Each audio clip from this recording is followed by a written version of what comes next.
Good day, everyone. My name is Adenike Olorunlike. You are welcome from whichever platform you are watching me from. I just really want to pass a very short message to us this afternoon. There's a pressing matter upon the heart of God in this present time that we are, particularly to the ministers of God and also His children in general. A few days ago, as I was praying, a matter was placed upon my heart about borrowed vessel, and as I was praying about it, it kept ringing and ringing in my heart, and then I began to pray about it, and I was moved to tears as I was praying about it. I want us to know that this is a matter that is giving God concern in this time, and He wants us to know that it is possible. You might be a worship minister. As you worship God, you are able to bring down the presence of God, and people go back to their secret place and they cry for a change of heart. Or perhaps you might even be a preacher. That as you minister through the word of God, souls are being lifted. People encounter God. Life has been transformed. Miracles, signs, and wonders take place in the life of people through the power of the Holy Spirit, and souls are being drawn to the Father. Or perhaps you might even be a drama minister. That as you minister in drama, you are able to communicate the diverse dimensions of the gospel to people. And souls are being compelled to walk with God.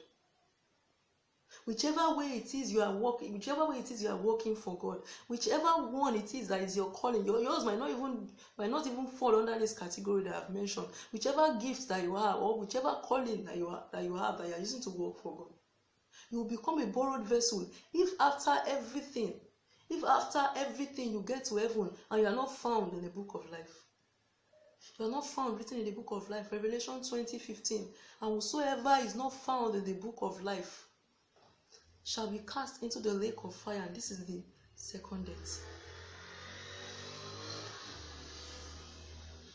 And after those labor, after those sacrifices, after those sleepless nights, those prayer walks, the night vigils, the crusade, the worship concerts, the conferences,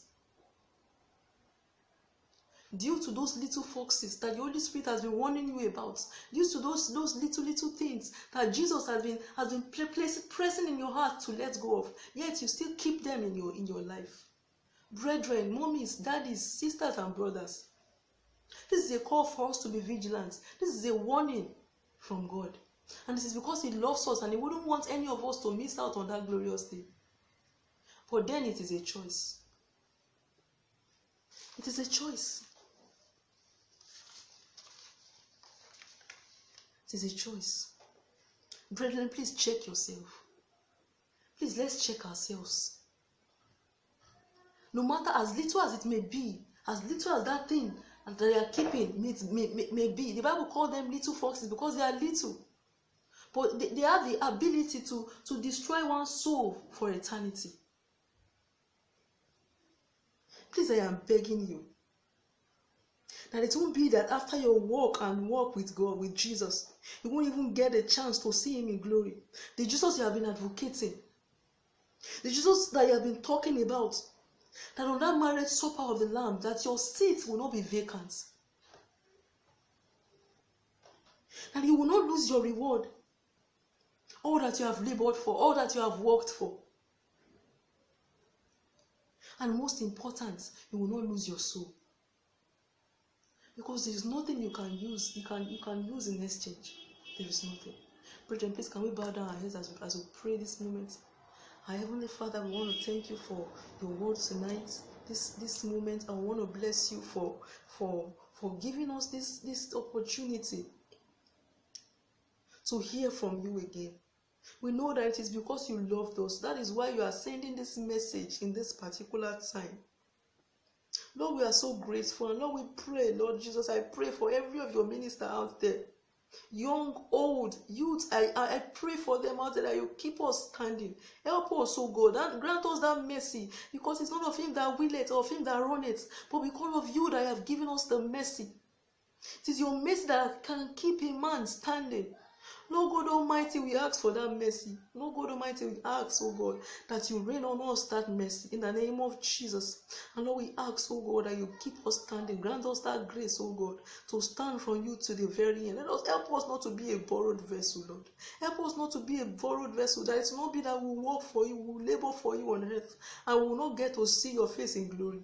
Lord God, we ask, oh God, for mercy tonight. Oh God, we ask, oh God, for grace to stand for you. Thank you, Heavenly Father. Thank you, blessed Redeemer. For in Jesus' most precious name we have prayed. Amen.